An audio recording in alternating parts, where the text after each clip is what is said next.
Hello, and welcome to this episode of BookSmarts Authors on Show, a creation of Clarissa Burt, founder of In the Limelight Media. I am your host, Cristina Francy, and today I am so thrilled to be interviewing Chris J., who is an extraordinary entrepreneur and an author who has achieved great success in both his personal and professional life.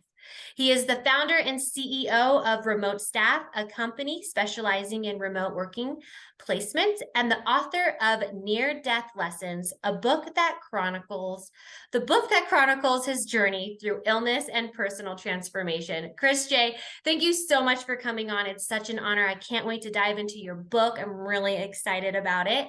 And thank you for having me on your show. Yeah, and let's give the audience a little bit more about your background and how you got to where you are today. Well, look, I mean, I got a diagnosis at 19. Can you believe it? And at 19, the doctor said to me, Chris, we found the reason why you're getting angiomas in your eye for the last 3 years, tumors in the right eye, because it's a mystery for a 16-year-old kid to get tumors in the eye. Yeah. And they finally found out what the reason. And he gives me this diagnosis. He said, Chris, you have this rare hereditary condition. Remember, I'm 19. We don't know much about it, but it's going to give you cysts and tumors in all your major organs. Some of them are cancerous. You might have cancers in your body right now. Oh, and the life expectancy is 30 years old, so you're probably going to have a short life. I wish you all the best. See you later. That was it. I didn't receive any brochures, no flyers, no support, no information, nothing.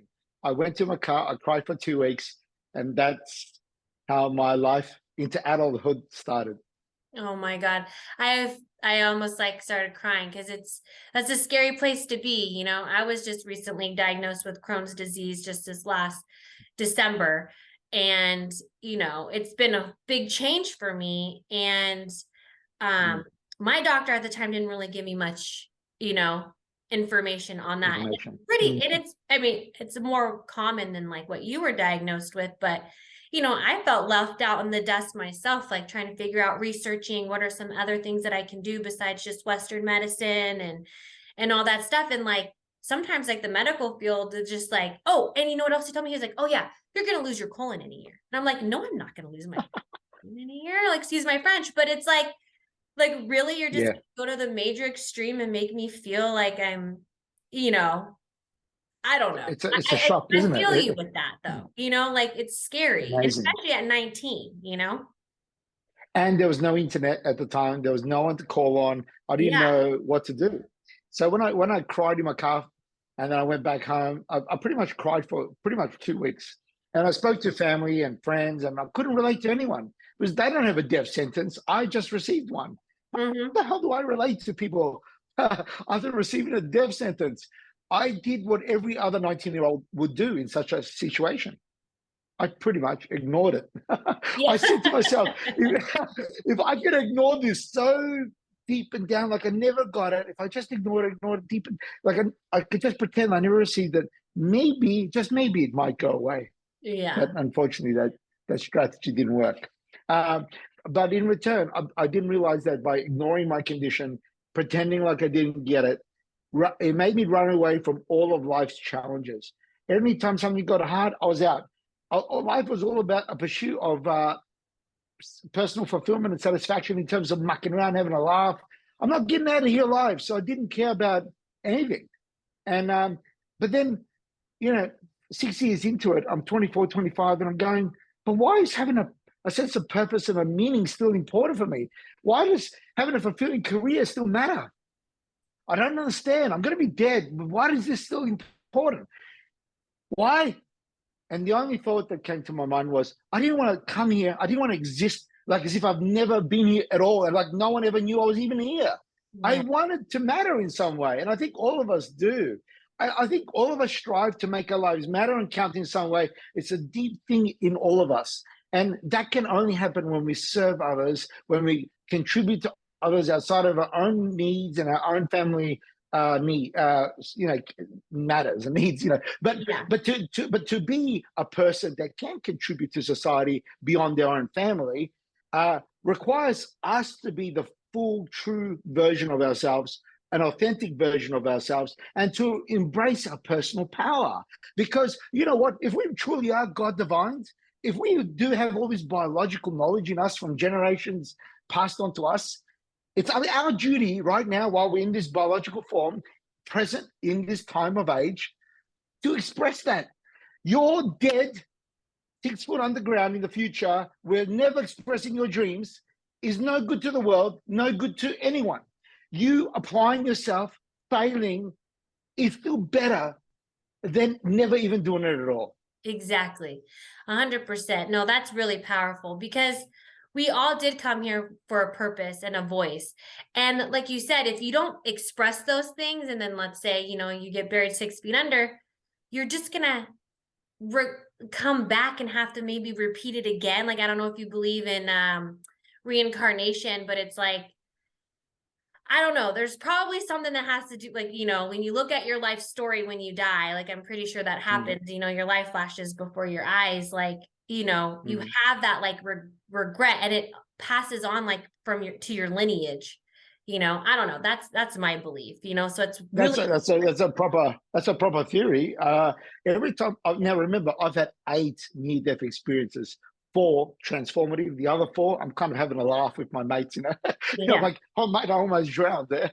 Anyway, and so like when I drowned, that's when that was the only time out of the 8 that experience happened, where I got calm and my life flashed before me from 21 all the way down to 5.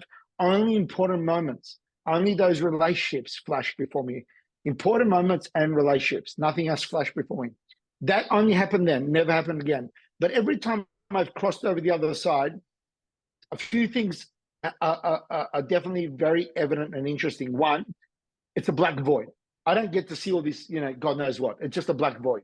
2, I am out of my body experience. I mean, I am not associated to my body. I'm in a black void, but why am I still consciously aware and present? Yeah. I flatlined, and I've felt my consciousness and presence still in a different time dimension. And when my tumor burst in my head that kills 60% of people on an operating table when that happens, and I'm one of the lucky 40%, when that happened, I was in the coma for 5 days, and I had a profound conversation and presence in there, a glimpse before it came back to my body, which was a conversation where I was in this black void, fully alert. My father passed away 4 months before I almost did. And he was panicking on my right, and on my left, I'm having a conversation with somebody about, if I don't return back to my body now, I won't get a chance to ever get back to life. And my dad was panicking, and I can't interpret what he's saying. I was in a conversation, but I don't remember the words. It was more like intentions and feelings, and then bang, I snapped into life. And yeah, so that's all those experiences. So does our consciousness exist? Does our soul exist? Is it a separate from our body? Yeah, we all know this. Science hasn't proved it, but you know what? I've crossed that other time dimension multiple times. I am alive, and a lot of people do not survive as many battles the universe has thrown at them as I have. Yeah. And I can tell you right now, a cat with 9 lives. I hope I'm not a cat. No, I'm just playing. But yeah. No, you're Chris. Yeah, I'm Chris. I'm not a cat. but that's fascinating, right? I mean, our consciousness is existing in this other time dimension. Mm-hmm. So, kind of, going back to some questions that we have, like, how does staying in a victim mentality stop you from living a deliberate life? Yeah, look, so when I got that diagnosis, and as I mentioned, I was running away from life and everything that got challenging and all this stuff. And I was always doubtful. I was always confused. I never knew what I wanted out of life. And so the moment that brain tumor happened at the first one at 32, and the condition finally caught up with me. So I ignored it at 19, did none of the yearly scans they told me to do, none of the blood tests, nothing. I just lived out my life. And then 19, to 32, I'm almost dead because this tumor was so big, a 5-centimeter blood tumor at the back of my head that almost killed me. And I had the diagnosis, and I looked at the sky after the diagnosis because they said, Chris, you've let this so loose. I mean, literally, this can pop any minute. If I could find a doctor surgeon to operate you tomorrow, I would. But I can't find anyone sooner than next Thursday. And I'm like, whoa. You mean someone's going to operate in my mind? You mean someone's gonna? It's a private. It's like an invasion of my being. Someone entering my brain. That's weird. Who the, you do brain operations? I don't know about you, but I didn't know anyone who's had a brain operation before I had one. I was freaking out. So when I went out of the clinic and looked at the sky, I said, God, I've had enough. I've had enough of this disempowered life. I've had enough of being this victim of my life circumstances all the time. I choose life. I don't know whether after this brain operation I can move my hands and I can think, I can still be me, but I'm gonna choose life. I'm gonna make the most of my life.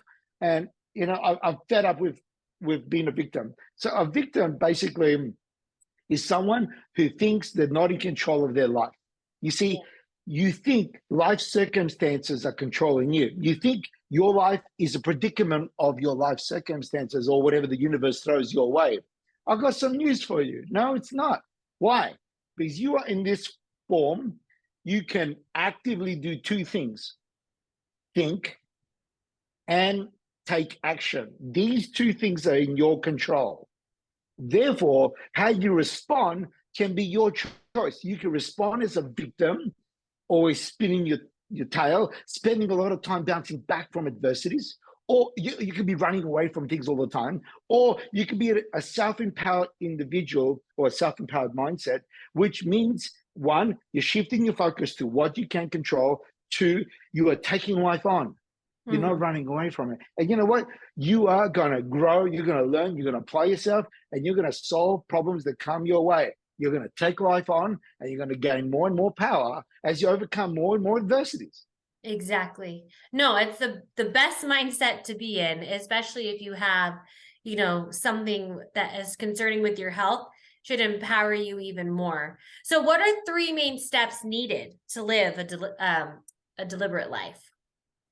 Look, a deliberate life is fascinating because I live my years as if it's my last year alive every year, because I'm always getting these scans every year. And Chris, so right now I've got 6 brain tumors.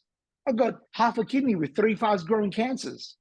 Wow. I'm always battling these things. Yeah. This isn't just a story. This is a constant battle I'm always dealing with. But how do I sustain being an empowered, fully alive individual regardless of these situations? Yeah. That's God's business. Anyway, I'm focused on my business, my life, the choice of life. So living a deliberate life every year meant for me is, since I don't know how long I've got to live every year, I'm always threatened with my life every year. And I've lived with uncertainty for 31 years. So I've learned that, one, we have to optimize our most valuable resource, which is our time.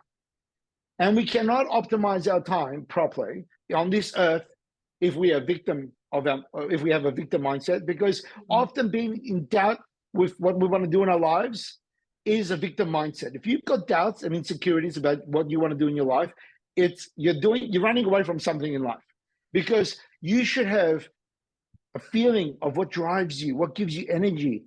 That is where you should be focusing. And so having a chance to live a deliberate life is first getting clear about, there's 3 steps: getting clear about what you want in a life. 2, commit all year round. Stop making commitments to things that are important in your life on a short-term basis, or based on the results, or based on the output you could do, or based on what you can achieve this year on this thing. If it's important for your life, if you've discerned something's really, really important, you commit to it and you get better and you try all year round, and try the next year if you have to. I mean, it's not something you can just put aside. If you really can clear with, this is what I want in life, and it drives you energy. Don't focus about strengths. Focus on what drives energy in you. But then you can commit to things more. And number 3, block out focused time, because in this busy world of ours today, so much information everywhere, so much opinions everywhere, chat GPT now, anyway, and all these things, you must block out time and say, I am going to focus on doing this at this period. Because guess what? We are weaker when we can't deep dive and we can't apply ourselves in a committed way. Today, in the social media landscape, we all just jump from one thing to another. It's crazy. Yeah. You brought up a good point. So how can we stretch our own personal boundaries? Yeah, look, personal boundaries are created by our brain being lazy, first and foremost. Our brain forms patterns. synapses, electrical patterns. That's what it does. So when I learned neuroplasticity, this is how my left hand works, this is how my right hand works. So when I learned neuroplasticity, what's fascinating, and I spent 8 months learning how to walk and talk, can you believe that? I learned about patterns. So when I had my operation 1 month before the birth of my second son, Billy, I got to see, as I was rehabilitating and learning how to use my hand and everything, I got to see how my newborn son was learning how to crawl and walk. And I noticed that my left body, my face, my leg, my arm, everything was progressing at the same speed as my son. Yeah. Until my son got to about 3, and then he overtook me. He's now 6, and I'm kind of stuck at around 4. It's all about usability. And so brain patterns, that's all they are. Let's get back to the question about how do we break through the status quo, the self-imposed limitations we put on our lives. Mm-hmm. First, it's not us that are doing it, it's our brain. Our brain wants to preserve energy. And because it wants to preserve energy, it just wants to run those electrical shocks and repeat your behaviors and thought patterns and outlooks on life and your presumptions, whatever it is around the world that you have, these opinions you've said, it just plays this out all the time because these are patterns that are easy, they don't consume much electricity, they're already existing, they're deep. You must break those patterns. Yeah. Because every time that happens, you must have first self-awareness to recognize that, hang on a minute, I should question this observation or this assumption I'm making about the world, or this opinion about this is so true, or this is who I really am, or whatever it is. All these conclusions you make, you must understand that they're just your interpretations of reality. It ain't reality. It's your interpretation. Yeah. And that interpretation is called a brain pattern. So you've got to break this brain pattern. How do you break them? Stop using them. And you can't stop using them unless you first show self-awareness. And that's basically the order. So when I have a self-awareness opportunity of something that something that causes me, I'll give you an example right now. In LA, I know you're in Vegas, I'm in LA, in your hometown. So I was nervous driving a car. Like, what the hell? When I arrived and I rented a car straight away, I'm like, hang on a minute. There's no logical sense of me feeling this anxiety because I've been driving both sides of the world since 21. I've not been in a car accident since 19. I love cars and I love driving. So why am I feeling this? So I challenged my thought. I questioned it. And the best way to break it is to, one, recognize the silliness of it, recognize what's causing it. For me, because I'm living on half a kidney and I go to the toilet so often now, frequency, it gave me anxiety because of that. Yeah. So I just came to terms with the reality. Well, you know what? There's always a McDonald's or a Starbucks. And I came up with a solution. But more importantly, anytime that came, I challenged myself. It's a bullshit. No, I've got this. Of course I can do it. And take action, because taking action would straight away make this weaker and weaker and weaker. Because now I'm driving. Hey, it's cool. Got the top down, my Mustang. Yeah. So that's the way to break it. Don't entertain these negative thoughts. Don't entertain these negative views all the time. The more you entertain them, the more powerful they get. The more of a behavior they form in your mind. 100%. That simple. Yeah. And, and the first thing and the most important thing is recognizing and getting curious about it, what you said. So, and I think that having that self-awareness is the first step to overcoming and empowering yourself in any situation. So there's a chapter in your book titled "Live Like It's Your Last Year Alive." Since you're at the start of a new year, maybe you could share your process. Sure.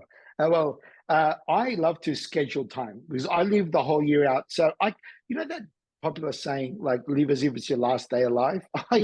I got anxiety from that. Every time somebody says, I'm like, oh my God, I'm always challenged with my mortality. I'd rather not think it's my last day alive every day. But if it's my last year alive every year, it gave me confidence to take on a year. It gave me confidence to say, wow, if this is really my last year, then I have to bring forward my decisions, is what I've learned. Because if it is I can't procrastinate on decisions. I have to bring them forward.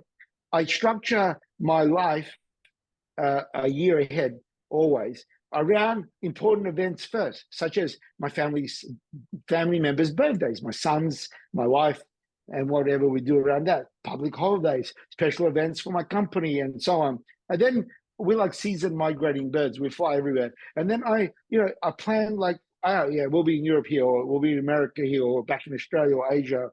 And then I schedule magic moments in, like experiences I want to have with the family, or some like a camp for my son now, or I squeeze it in, because life passes so fast that if we don't schedule it in, it will pass us by so fast. Oh, we missed it, or we didn't have time to prepare. Or so I'm really big on scheduling. I'm really big on getting clear on my desires.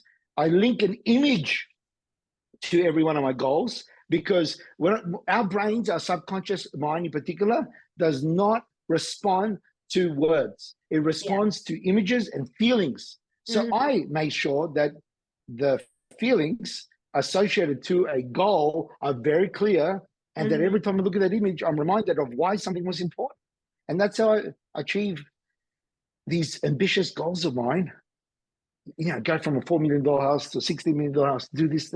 I keep achieving these things by doing this. And every time I crank it up, I get like 70, 80% of it done. And I always go, wow, I still managed to do 70, 80% of that. Then the next year, wow, I still managed to. So I'm always just pushing it more and more, and without driving myself nuts. Yeah. Well, I like that you gave it like a year, to accomplish things. And I really like the idea of putting a picture associated with the goal, because not only do we need to work on it, we need to vision it. And so having the vision also helps with the manifestation of creating whatever is, the goal that was set out to be. The universe conspires to help. Yes, it does. The universe has your back. It does work for you.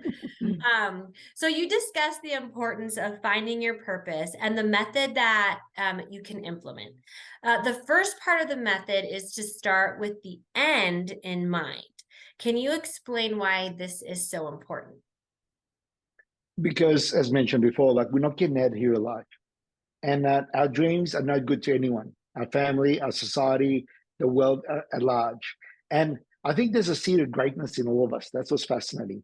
Because every time I nearly die, it's like the near-death experiences. What's the difference between the near-death experiences that transforms you and one that doesn't? It's one thing only, and that is that somehow there's like a reset factory button on your heart. It's like everything you hold true has had to be reevaluated now. You have to question everything. Your outlook on life, what you hold true, why your desires, your interpretation of yourself, everything gets questioned.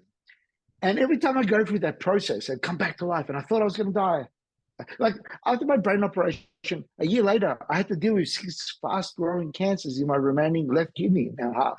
Like every time I go through this battle, oh my God, now I'm going to be dead. Oh my God, now I'm going to be alive. Oh my God, there's always something.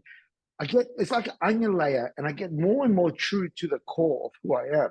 And the more we can go through that process, the more powerful we are. And the more powerful we are as our personal selves, the more we realize that there is this gift in us, this desire that needs to be expressed in this time. And we need to apply that. That's what I mean. Like, apply that thing that's the secret desire that you love to do one day that you've never done yet. You want to, you've got energy, you've never maybe tried it before, but you've got something in you. And that's the first step. Recognize what that is and then do something about it. Even if it's a small thing, see how much energy and drive. You need to ignite that fire. Yeah. Oh man, once you ignite that fire, the flame can get so big. Whether you like to or not, you will not be able to distinguish it after you apply yourself and take action. It's fascinating to live your life without you being on the steering wheel for a change. Stop forcing things to happen. Yeah. Let it come to you. Totally. You also talk about having an unstoppable attitude in the face of adversity. How did you maintain that and turn it around on the days when you thought you might want to give up?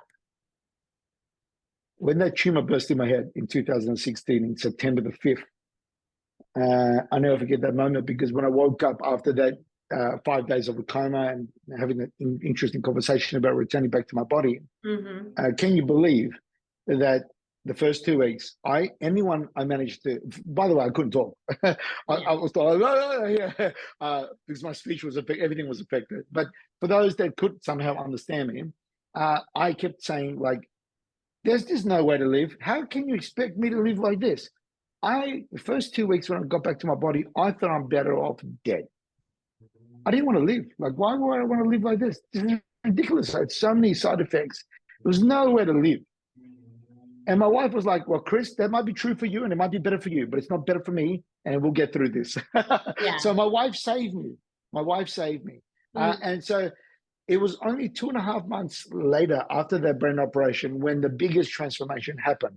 When I kept obsessing about my problems. I kept going, how am I supposed to live in all this stuff? And my wife's like, Chris, it's done. You know, it's happened. You can't change it anymore. And then it dawned on me that, oh yeah, it's done. I had to accept the reality, accept the moment, the situation I'm in. And it was a liberating feeling to finally accept, let go of the past, let go of whatever happened, just accept it. And then shift my focus to what I can control, what I can do. Yeah. That's all my energy went to. And that's how I kept bouncing back from adversities. Yeah. Learning how to walk and talk and going from a small business to a large business, going from an ordinary house to a mansion.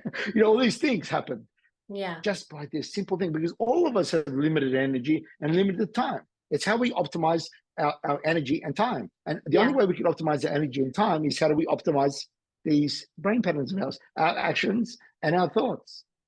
100%. Well, you have an extraordinary attitude and very inspiring. And, you know, I think that your book will help so many people. How can people get their hands on it?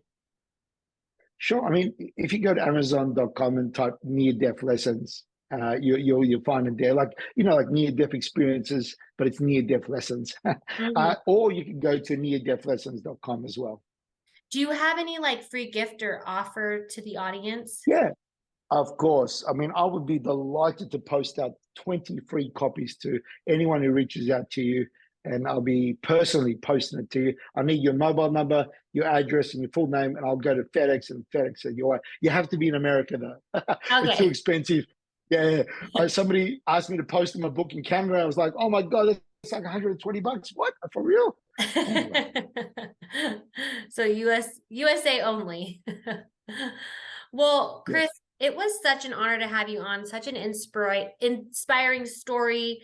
You know, your attitude is just absolutely amazing. And all of your accomplishments, you know, are also truly amazing. And, you know, it just really shows that no matter what life throws at you, it's not that it happened to you, it happened for you, you know? And I feel like maybe a lot of these things happen to us so that we could work harder at achieving our goals and knowing that we are unstoppable and limitless. And you are definitely unstoppable and limitless.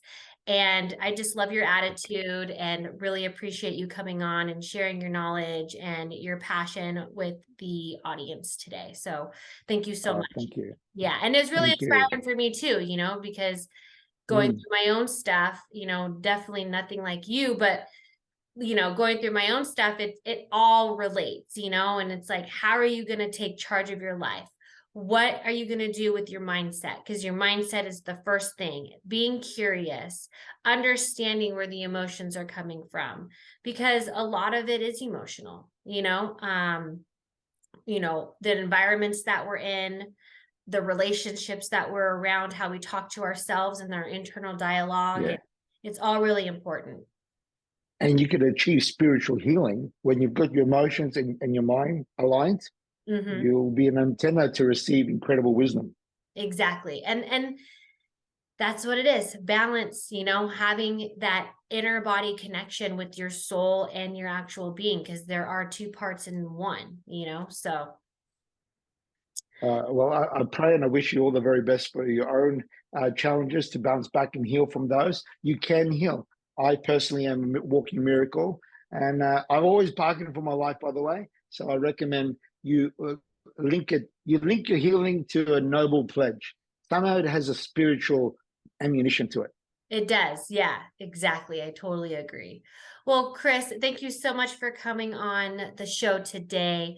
It was such an honor to have you on. Thank you for everyone listening to this episode of BookSmarts Authors on Show. All of Chris's links are down below in the show notes. Don't be shy. Go say hi. Check out his book. I'm sure it'll be very inspiring to those out there listening. And thank you. And I hope to see you in the next one. Thank you. Bye.